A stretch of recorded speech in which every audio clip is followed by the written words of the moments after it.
Today, my second birth, how ego was formed in me. That's something a deeper inside my emotional brain. I am a Siddhu Sonar, Dr. Siddhu Sonar, a neurosurgeon.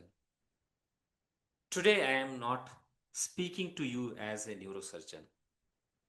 I am speaking to you as a human being because what I am about to share is not a theory, it's my life.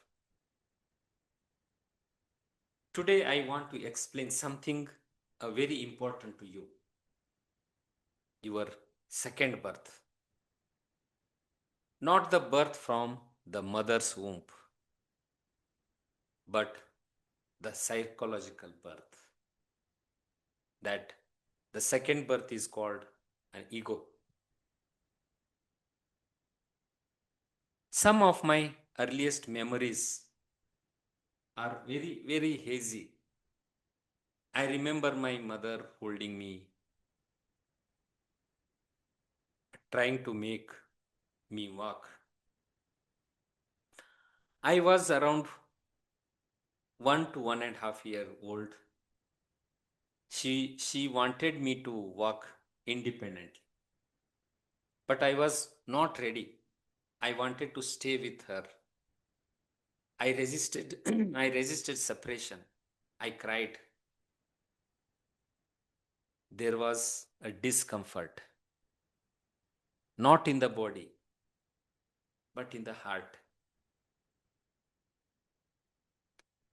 And then, without my understanding that my mother was no more, much later, I heard people saying, "This poor child lost his mother so early." Those words, they entered my ears and something broke inside me.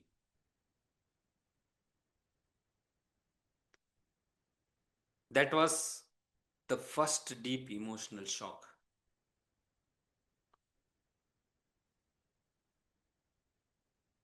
I grew up in a joint family. Later, around the age of 4, one of my uncle, he took me with his family for the better education. Slowly and silently, a belief formed inside me. I am here because I lost my mother. I am an added person in this family. Actually, no one told me this, but it's the emotional brain that learns without words. And that's where the ego begins. From that childhood, two strong ego identities they developed. The first role is education as a survival. I unconsciously decided I must study, I must succeed. This is my purpose. Because of that, the shift from my original place to my uncle's family. The education became my safety, my worth, and my identity.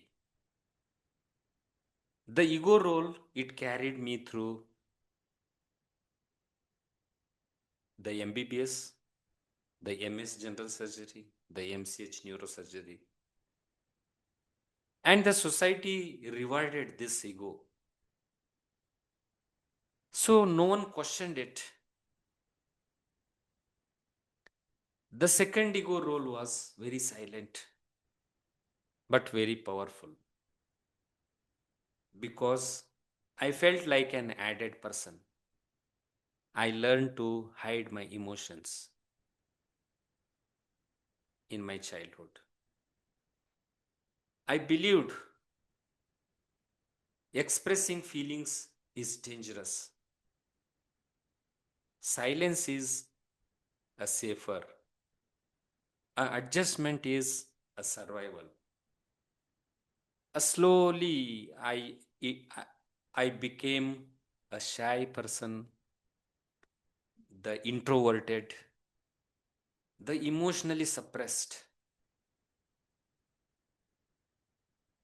This did not remain a behavior, it became my personality. During MBBS, the education it protected me, but during MS general surgery, the life demanded a something more, a communication, a expression, a human connection, and my ego failed there. I felt isolated, misunderstood, emotionally alone. Externally, I was successful. Internally, I was suffering. The same pattern it continued even during my MCH neurosurgery. Years of emotional suppression, they created a stress. By the age of 33, when I was in MCH neurosurgery course, I developed a diabetes and hypertension. Not because I was weak, but because my heart and mind were disconnected. That was the wake up call. I realized something inside me must change. I turned inward. I listened to Bhagavad Gita, Vedanta, Swami Vivekananda, Sadhguru. They soothed my nervous system. They calmed my emotional brain. Then I saw something clearly. A spirituality and neuroscience are describing the same truth in different languages. The change in the perception inside, the world changes outside. The brain is not against you, it only needs a harmony.